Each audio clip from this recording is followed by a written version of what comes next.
I loved Jake for 5 years. 5 whole years of my life I gave to him completely.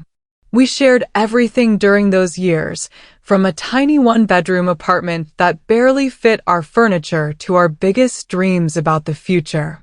We talked about getting married someday, about buying a house, about having kids. We made plans together, big plans and small plans. We grocery shopped together every Sunday. We had our spots, our routines, our little traditions. I truly believed, with every fiber of my being, that we were building a life together. I thought he was my person, my forever. I trusted him with my whole heart. Looking back now, I can see how naive I was. But at the time, I had no doubts.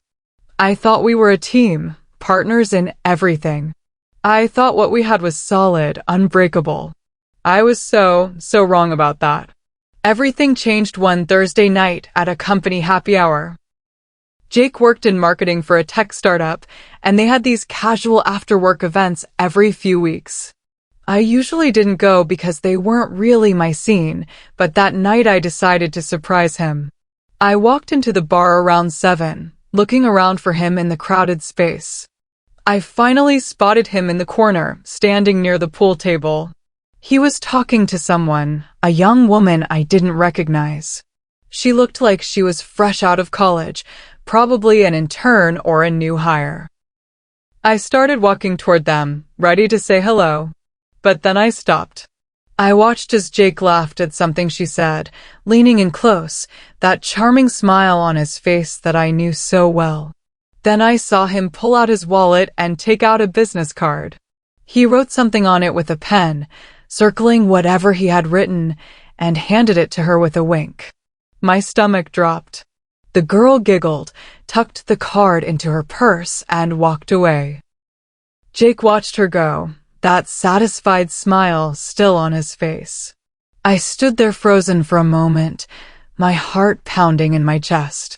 I felt sick, but I told myself there must be an explanation, some reasonable reason for what I had just seen.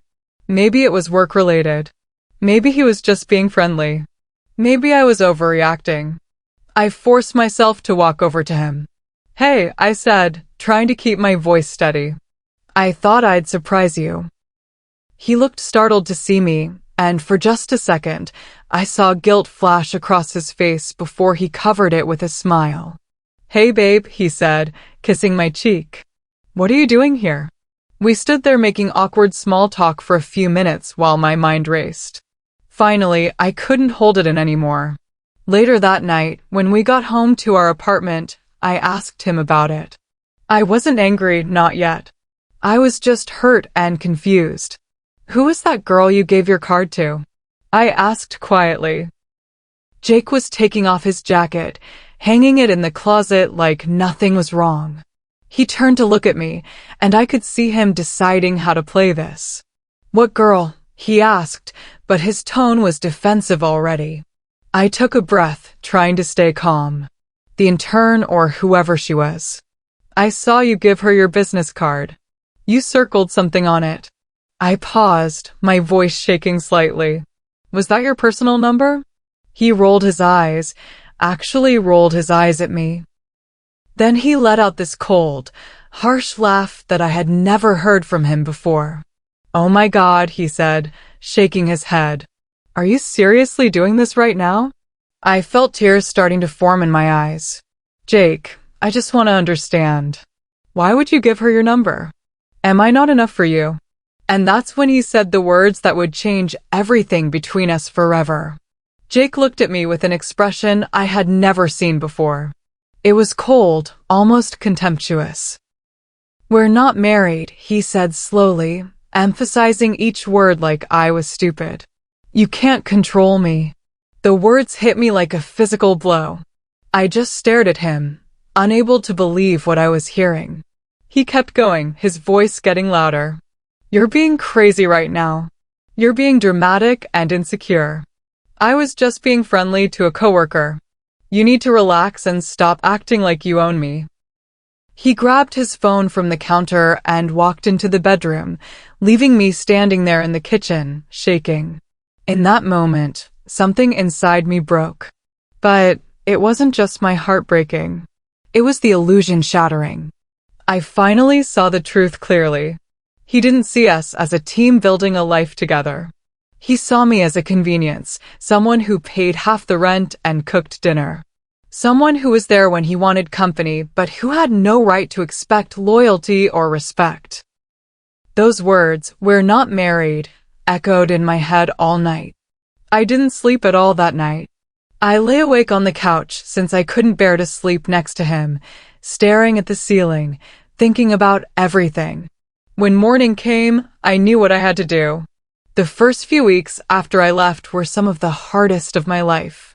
I moved in with my friend Sarah, sleeping on her couch, crying almost every night. I missed him, or at least I missed the version of him I thought existed. I missed our routines, our apartment, the life we had built. But underneath the sadness, there was something else growing. It was anger, clean and sharp and clarifying. I was angry at him for treating me that way. But I was also angry at myself for accepting so little for so long. That anger, surprisingly, gave me strength. It became fuel. I decided right then, sitting on Sarah's couch at 2 in the morning, that I would never let anyone make me feel that small again. I was done crying over someone who didn't value me. I made a decision to focus entirely on myself for the first time in years. During the 5 years with Jake, I had made my life smaller to fit around his. I had turned down opportunities because they conflicted with his schedule. I had stayed at a job I didn't love because it was convenient for our life together. No more. I started dedicating myself completely to my career. I worked as a junior account manager at a mid-sized marketing firm called Catalyst Creative. It was a good company, but I had been coasting, doing the minimum, never pushing myself. That changed immediately. I started volunteering for every extra project that came up.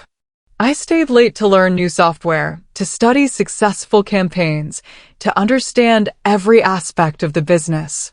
I asked questions constantly. I took online courses at night. I read every marketing book I could find. My coworkers probably thought I was crazy, this suddenly intense, driven person who seemed to appear overnight. But I didn't care what they thought. I was building something that was entirely mine. My hard work started to pay off faster than I expected. My boss, Tom, was a sharp, fair man in his late 40s who noticed effort and results. About 6 months after my breakup with Jake, Tom called me into his office. I thought I was in trouble for something, but instead he told me he was impressed with my recent work.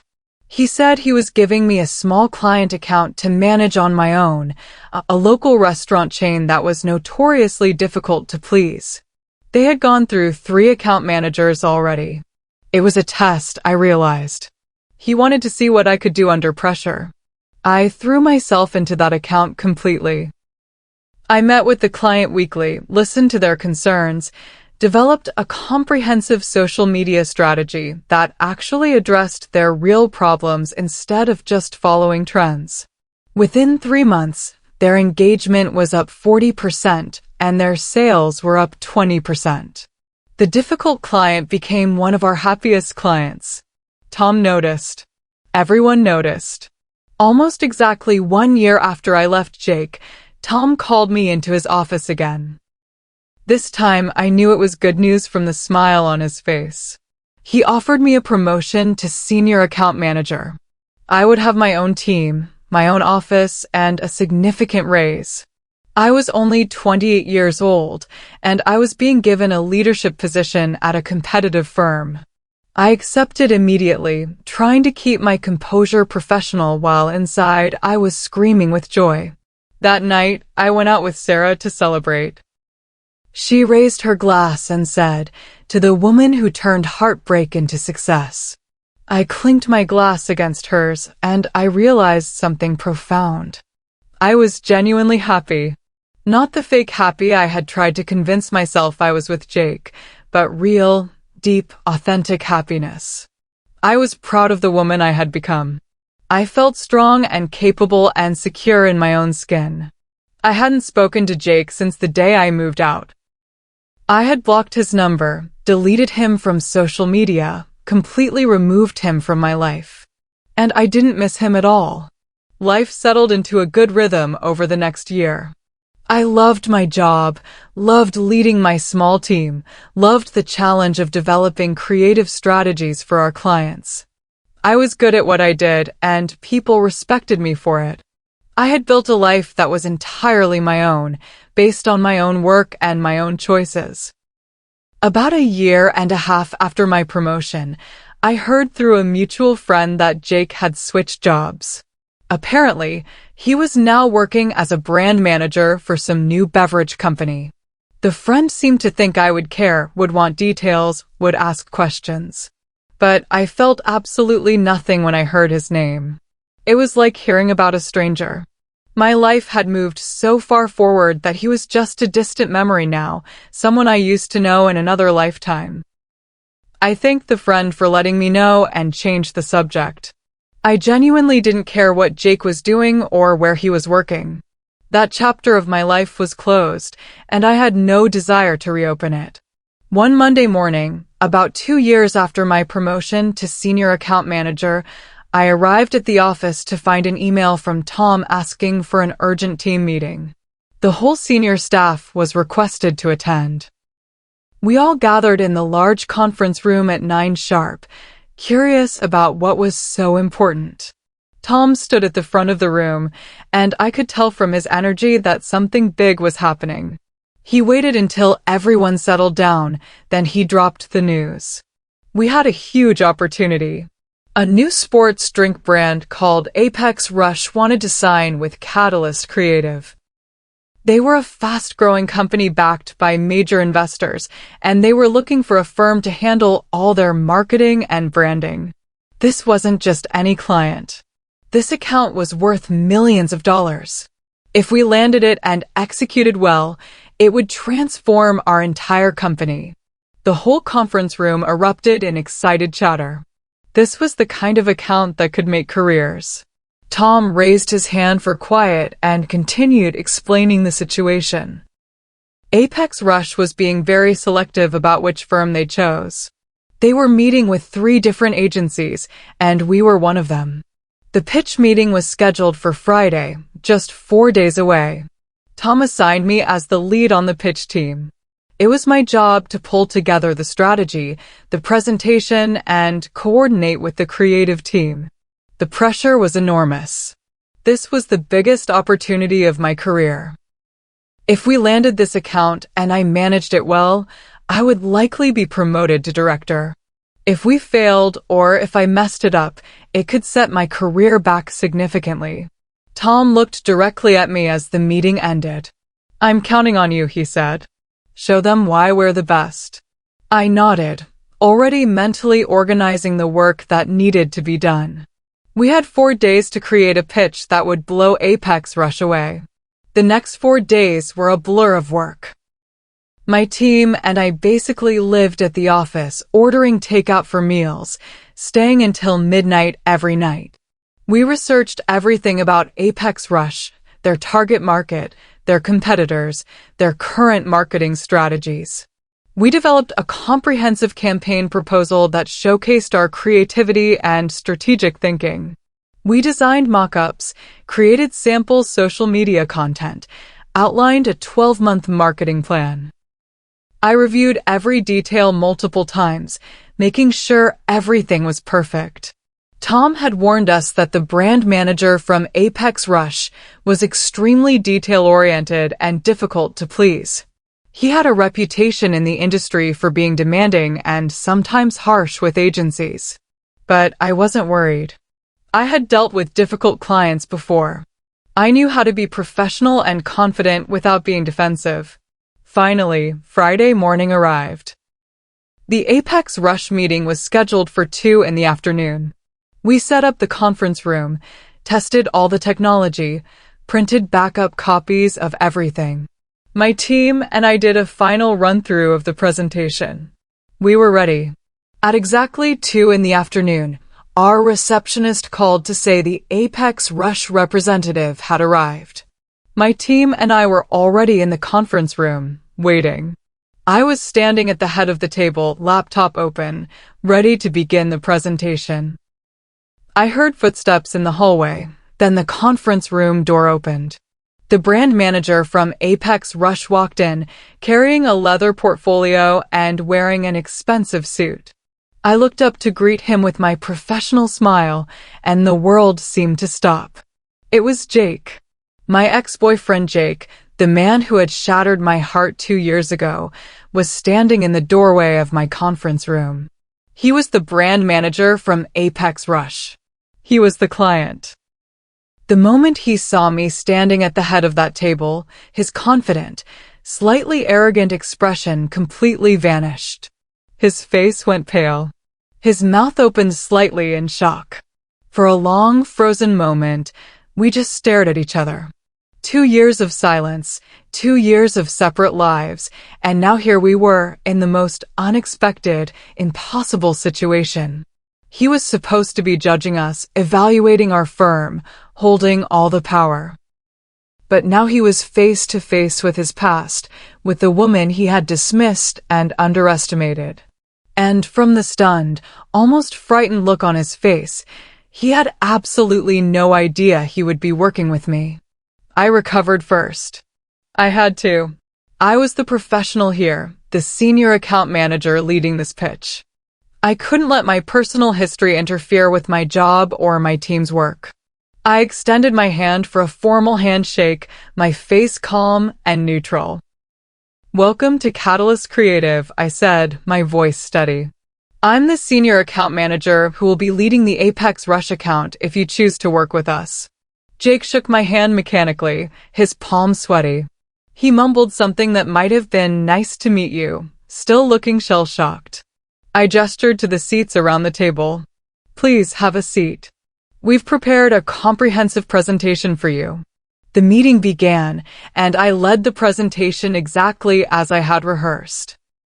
I talked about our vision for the Apex Rush brand, walked through our strategic approach, showed examples of our creative work.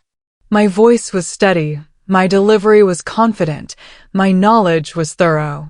I was completely professional. But I was also hyper-aware of Jake sitting across the table, watching my every move. I could see him trying to process this situation, trying to reconcile the confident, accomplished woman presenting to him with the person he remembered. The presentation lasted about an hour. My team and I fielded Jake's questions, walked him through various aspects of the campaign proposal. Throughout it all, I maintained perfect professionalism. When the presentation ended, I thanked him for his time and told him we looked forward to hearing from him. My team began packing up their materials, ready to leave the room. But Jake didn't move. He sat in his chair, watching as my team filed out. When the last person left and it was just the two of us, he finally spoke. "We need to talk," he said quietly. I looked at him calmly, my hand on my laptop, ready to close it and leave. "About the campaign?" I asked, my tone purely professional. "No," he said. About us.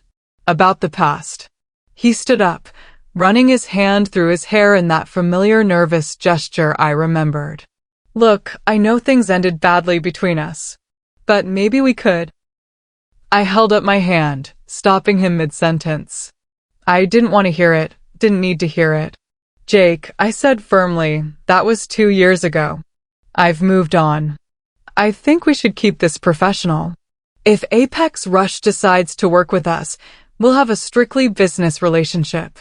Nothing more." I picked up my laptop and walked out, leaving him standing there. A week later, we got the news. Apex Rush had chosen Catalyst Creative. We had won the account. The entire office celebrated, and Tom personally congratulated me on the successful pitch. But I knew what this meant. I would be working closely with Jake for the foreseeable future. I prepared myself mentally for that reality. I told myself I could handle it. It was just business. The first few weeks of working on the Apex Rush campaign were tense but manageable. Jake and I had regular meetings to discuss the marketing strategy, review creative materials, plan campaign launches. I kept everything strictly professional and businesslike. But I started noticing something troubling. Jake was being difficult in ways that seemed intentional. He would reject good ideas without clear reasons. He would ask for changes, then change his mind and ask for the original version back. He would move deadlines up with no notice, then complain when we asked for extensions. My team started getting frustrated. I realized what he was doing. He was trying to assert power over me, trying to prove that even though I was successful now, he could still control the situation. It felt like a game to him, a way to get back some sense of dominance. But I refused to react emotionally. I stayed calm, documented everything, and focused on delivering excellent work despite his interference. About 2 months into the Apex Rush account, Jake made a huge mistake. We were planning the launch campaign for their new product line, and I had developed a comprehensive marketing strategy based on thorough research and data analysis. The strategy targeted health-conscious millennials and Gen Z consumers through social media, influencer partnerships, and experiential marketing events. It was solid work, backed by market research and successful case studies. But Jake rejected it completely. He insisted on a different approach, one that focused on traditional advertising and an older demographic. I knew his plan was flawed. The data clearly showed that Apex Rush's target customers didn't respond to traditional advertising. They wanted authenticity, social proof, peer recommendations. I tried to explain this to Jake in multiple meetings, showing him the research, the data, the evidence. But he wouldn't listen. He was stubborn and dismissive, talking over me, insisting his vision was better. I warned him, professionally and clearly, that his approach wouldn't connect with the right audience. I put my concerns in writing, sent detailed emails explaining why his plan would likely fail. But he ignored everything. Then Jake did something that crossed a line. He went over my head. He called Tom directly and complained about me. According to what Tom told me later, Jake claimed I was being difficult and not listening to the client's vision. He said I was too stubborn to take direction, that I was letting my own ideas get in the way of what the client wanted. He formally requested that I be removed from the Apex Rush account and replaced with a different account manager. When Tom called me into his office to tell me about this, I felt my stomach drop. This was exactly what Jake wanted, to undermine my credibility, to damage my career, to prove he still had power over me. For a moment, I felt that old fear, that old insecurity. But then I remembered who I was now, what I had built, what I had become. I wasn't the same person who had let him make me feel small. I was a senior account manager with a proven track record, with professional credibility, with confidence in my abilities. Tom sat behind his desk, looking at me seriously. He told me about Jake's complaint, about the request to remove me from the account. Then he asked me a simple question. Tell me your side of the story. I took a deep breath and told him everything. I showed him my notes from every meeting with Jake. I showed him the research and data supporting my marketing strategy. I showed him the emails where I had professionally and clearly warned Jake about the flaws in his proposed approach. I showed him my team's work, which was excellent despite Jake's constant interference. I explained how Jake had been rejecting good ideas without valid reasons, how he had been making unreasonable demands, how his proposed strategy contradicted everything we knew about Apex Rush's target market. I was calm, factual, and professional. I presented evidence, not emotions. I let the work speak for itself. Tom reviewed everything carefully, reading through documents, looking at the data. Finally, he looked up at me and nodded slowly. I could see respect in his eyes. I've worked with you for 4 years now, Tom said. You've never given me a reason not to trust your judgment. Your track record speaks for itself." He paused, tapping his pen on the desk thoughtfully. "On the other hand, this is the first time we've worked with Jake and Apex Rush. I don't know them yet." He leaned forward, looking at me intently. "I'm going to make a decision that might be risky, but I believe it's the right one. The final decision on the Apex Rush campaign strategy is now yours. You're the expert. You know marketing, you know this demographic, and you've done your research. I trust your professional judgment completely." Relief flooded through me. Tom continued, "I'll handle Jake. I'll explain that as the lead account manager, you have the authority to make strategic decisions based on your expertise. If he doesn't like it, we'll deal with the consequences. But I'm not going to undermine my own team for a client who's being unreasonable." I thanked Tom, my voice steady despite the emotion I felt. He had my back. After years of hard work, I had earned this trust, this respect, this authority. Tom called Jake later that day and had a conversation that I wasn't part of but heard about later.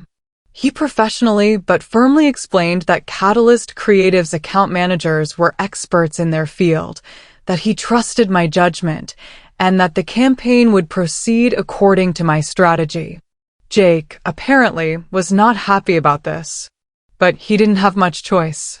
He had signed a contract with us, and backing out now would be costly and complicated. The final presentation to the Apex Rush executives was scheduled for the following week. This was the big moment where we would present the complete campaign strategy to the company's CEO, CMO, and board members. They would decide whether to approve the campaign and move forward. Jake's job was probably on the line. If the campaign failed, he would be blamed for choosing the wrong agency and the wrong strategy. I felt no sympathy for him. He had created this situation with his ego and his need to control me. Now he would have to live with the consequences. I spent the week preparing obsessively, making sure every detail of the presentation was perfect. The day of the final presentation arrived. It was held at Apex Rush's headquarters, a modern office building downtown. The meeting was scheduled for 2 p.m. in their largest conference room. I arrived early with my team, and we set everything up carefully. At exactly 2, the Apex Rush executives filed in. There were about 10 of them, including the CEO, a sharp woman in her 50s named Diana, and the CMO, a younger man named Marcus. And Jake, of course, looking nervous and pale. He knew his entire professional reputation was riding on this meeting. I stood at the front of the room, and I felt completely calm. I had prepared thoroughly. I knew my material inside and out, and I believed in the strategy one had developed. I began the presentation, and immediately I could feel the room's energy. They were engaged, interested, asking smart questions. I walked them through the entire campaign step by step, showing them the research behind each decision, the creative concepts, the implementation timeline, the projected results. The presentation lasted almost 2 hours. When I finished, there was a moment of silence while the executives looked at their materials and consulted with each other. Then Diana, the CEO, smiled. "This is exactly what we were hoping for," she said. "Your strategy is smart, well-researched, and targeted to exactly the demographic we need to reach. The creative concepts are fresh and authentic." Marcus, the CMO, nodded enthusiastically. "I'm particularly impressed with the influencer partnership strategy and the experiential marketing events. This is going to resonate with our target audience in ways traditional advertising never could." They approved the campaign on the spot. There was handshaking, congratulations, excited discussion about timelines and launch dates. My team was thrilled. Tom, who had come to the presentation to show support, looked proud. But then something unexpected happened. After the formal meeting ended and people were gathering their things, Diana pulled Jake aside. I couldn't hear the conversation, but I could see it clearly. Diana's expression was serious, almost stern. Jake's face went from pale to red, then back to pale. The conversation lasted about 5 minutes. When it ended, Jake looked devastated. Later that day, I got a call from Diana.